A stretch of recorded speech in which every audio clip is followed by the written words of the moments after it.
My name is Ire, and today I'll be reciting the whole of Galatians 2 from verse 1 to 21. Thank you. Verse 1. 14 years later, I went up again to Jerusalem, this time with Barnabas. I took Titus along also. Verse 2. I went in response to a revelation, meeting privately with those esteemed as leaders. I presented to them the gospel that I preached among the Gentiles. I wanted to be sure that I was not running and had not been running my race in vain. Verse 3. Yet, not even Titus, who was with me, was compelled to be circumcised, even though he was Greek. Verse 4. This matter arose because some false believers infiltrated our ranks to expound the freedom we have in Christ Jesus and to make us slaves. We did not give in to them for a moment, so that the truth of the gospel may be preserved for you. 6. And for those held in higher esteem, whoever they were made no difference. God does not show favoritism. They added nothing to my message. On the contrary, they recognized the task that had been entrusted with me, the task of preaching the gospel to the uncircumcised, just as Peter had been to the circumcised. Verse 8.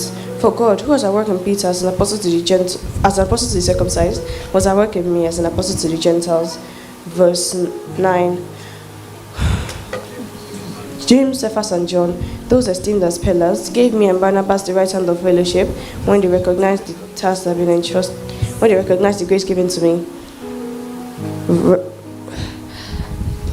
All they asked was, no.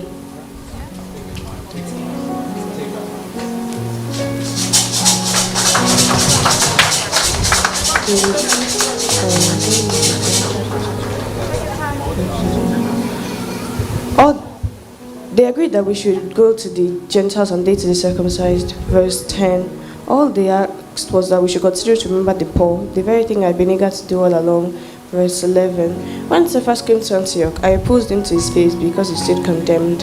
Verse 12.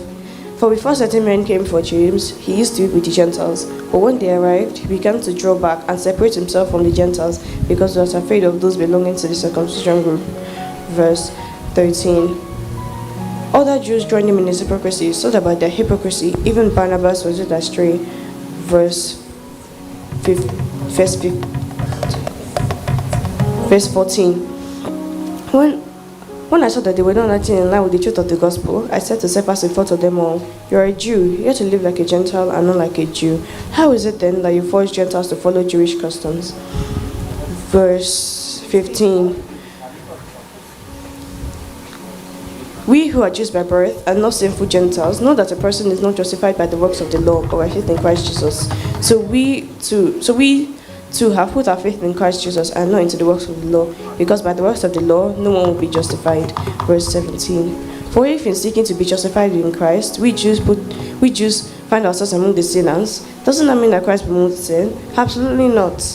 Verse 18. If I rebuild what I destroyed, then I really would be a lawbreaker. Verse 19. For through the law I died to the law, so that I may live for Christ. Verse 20. I have been crucified with Christ. I no longer live, but Christ lives in me. The life I now live in the body, I live by faith in the Son of God, who loved me and gave himself for me. Verse 21. I do not set aside the grace of God, for if righteousness could be gained through the law, Christ died for nothing.